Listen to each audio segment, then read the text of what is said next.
सावन के दिनों में जानिए केदारनाथ से जुड़ी 10 दिलचस्प बातें, जिसे जानने के बाद दावे के साथ हर शिव भक्त के मन में शिव के केदारनाथ धाम के दर्शन की इच्छा जरूर उत्पन्न होगी। तो चलिए शुरुआत करते हैं। हिमालय पर्वत की गोद में स्थित केदारनाथ शिव भक्तों के लिए एक पावन जगह है। इसे 12 ज्योतिर्लिंगों में से एक माना जाता है।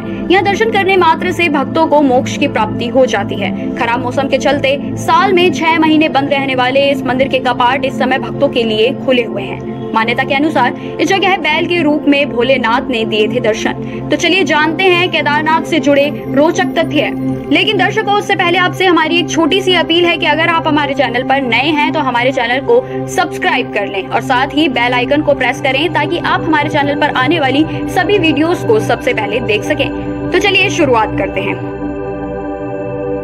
केदारनाथ मंदिर कितना पुराना है इसके बारे में कोई प्रमाण नहीं है। हालांकि 1000 वर्षों से केदारनाथ धाम की तीर्थ यात्रा का सिलसिला निरंतर जारी है। लेकिन क्या आप जानते हैं कि वैज्ञानिकों के अनुसार शिव के पवित्र धामों में से एक केदारनाथ तकरीबन 400 सालों तक बर्फ की मोटी परत से ढका रहा था, जिसमें हैरानी की बात यह है कि इसके बाद भी यह पवित्र स्थल पूरी तरह से सुरक्षित रहा।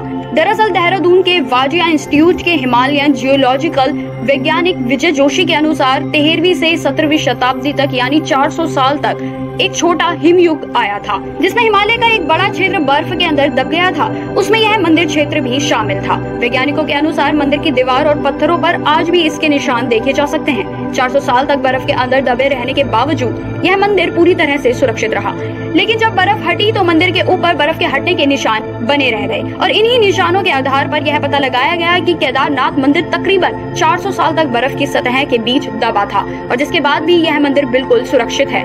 पहले माना जाता था कि यह मंदिर ग्लेशियर के अंदर है, लेकिन ऐसा नहीं था, बल्कि यह मंदिर बर्फ के अंदर दबा था, जिसके निशानों को आज भी मंदिर की दीवारों पर देखा जा सकता है।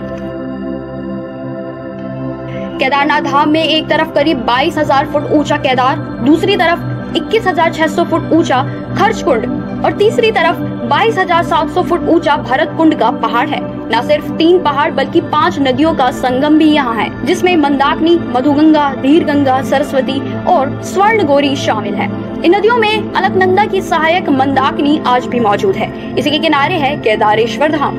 यहाँ सर्दियों में भारी बर्फ और बारिश में जबरदस्त पानी रहता है। ऐसे वातावरण के बीच इस भव्य और विशाल मंदिर का रहना ही अपने आप में एक बहुत बड़ा चमत्कार है।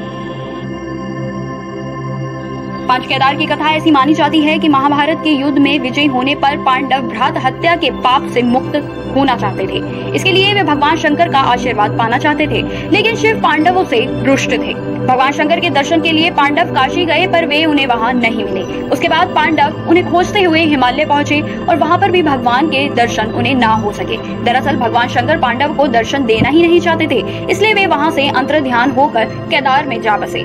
दूसरी ओर पांडव भी लगन के पक्के थे। वे उनका पीछा करते करते केदार भी पहुंच गए, लेकिन भगवान शंकर ने पांडवों को चकमा देने के लिए बैल का रूप धारण कर लिया और वे अन्य पशुओं में जा मिले। पांडवों को संदेह हो गया था, अतः भीम ने अपना विशाल रूप धारण कर 2 पहाड़ों पर पैर फैला दिए, जिसके बाद अन्य सब गाय बैल तो निकल गए, पर शंकर जी रूपी बैल पैर के नीचे से जाने के लिए तैयार नहीं हुआ। भीम बलपूर्वक इस बैल पर झपटे, लेकिन बैल भूमि में अंतर्ध्यान होने लगा। तब भीम ने बैल के त्रिकोणात्मक पीठ का भाग पकड़ लिया। भगवान शंकर पांडवों की शक्ति दृढ़ संकल्प को देखकर प्रसन्न हुए और उन्होंने तत्काल दर्शन देकर पांडवों को पाप से मुक्त कर दिया। उसी समय से भगवान शंकर बैल की पीठ की आकृति पिंड के रूप में श्री केदारनाथ में पूजे जाते हैं। ऐसा माना जाता है कि जब भगवान शंकर बैल के रूप में अंतर्ध्यान हुए तो उनके धड़ से ऊपर का भाग काठमांडू में प्रकट हुआ, जिसे अब पशुपतिनाथ का प्रसिद्ध मंदिर माना जाता है। यह मंदिर कड़वा पत्थरों के भूरे रंग के विशाल और मजबूत शिलाखंडों को जोड़कर बनाया गया है। 100 फुट ऊंचे चबूतरे पर खड़े, 85 फुट ऊंचे, 187 फुट लंबे और 80 फुट चौड़े मंदिर की दीवारें 12 फुट मोटी हैं। यह आश्चर्य की बात है कि इतने भारी पत्थरों को इतनी ऊंचाई पर लाकर व तराश कर कैसे मंदिर की शक्ल दी गई होगी। खासकर यह विशालकाय छत कैसे खंभों पर रखी गई। पत्थरों को एक दूसरे में जोड़ने के लिए इंटरलॉकिंग तकनीक का इस्तेमाल किया गया है। यह सर्वप्रथम पांडवों ने बनवाया था, लेकिन समय बीतने के साथ साथ मंदिर का पुनर्निर्माण 508 ईसा पूर्व जन्मे और 476 ईसा पूर्व दह त्याग गए आदि शंकराचार्य ने करवाया था। इस मंदिर के पीछे ही उनकी समाधि है। इस मंदिर का गर्भगृह अपेक्षाकृत प्राचीन है, जिसे 80वीं शताब्दी के लगभग का माना जाता है। पहले 10वीं सदी में मालवा के राजा भोज द्वारा और फिर 13वीं सदी में मंदिर के जीर्णोद्धार किया गया। केदारनाथ के मुख्य पुजारी कर्नाटक के वीरशैव समुदाय से वास्ता रखते हैं और उन्हें रावल के नाम से पुकारा जाता है।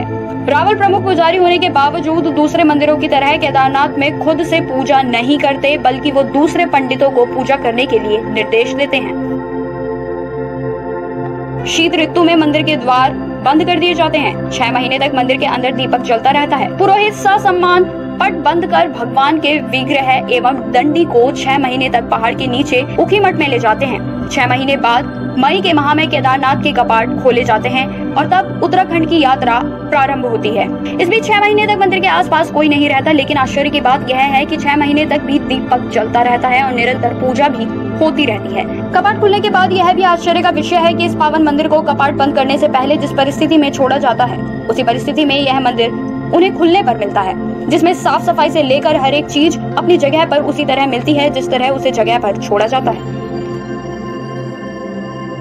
16 जून 2013 की रात प्रकृति के द्वारा केदारनाथ पर बरपाए कहर के बारे में आप सभी को पूर्ण रूप से जानकारी होगी कि किस तरह इस प्रलय में हजारों लोगों की जान पानी के बहाव में इस कदर बह गई कि जिनके शव तक उनके परिजनों को मिलना नसीब ना हो सके। इस जल प्रलय में कई बड़ी बड़ी और मजबूत इमारतें ताश के पत्तों की तरह ढहकर पानी में बह गई, लेकिन केदारनाथ के मंदिर का कुछ नहीं बिगड़ा।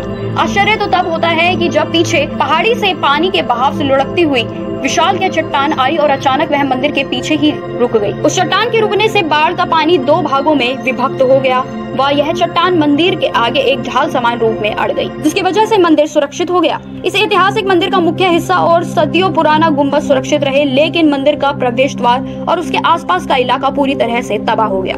इस प्रलय में लगभग 10,000 लोगों की मौत हो गई थी, लेकिन समय बीतने के साथ साथ मंदिर और आसपास के पूरे इलाके को पुनः विकसित किया गया। इस विशाल प्रलय के बावजूद आज भी शिव के भक्त हजारों की संख्या में मंदिर के कपाट खुलने का इंतजार करते हैं और कपाट खुलने पर शिव के दर्शन के लिए मंदिर में जाते हैं।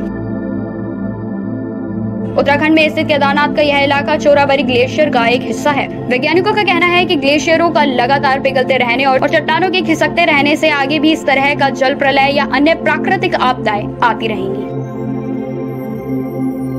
मंदिर के बड़े धूसर रंग की सीढ़ियों पर पाली या ब्राह्मी लिपि में कुछ अंकित है, जिसे आज तक भी पढ़ा नहीं जा सका है।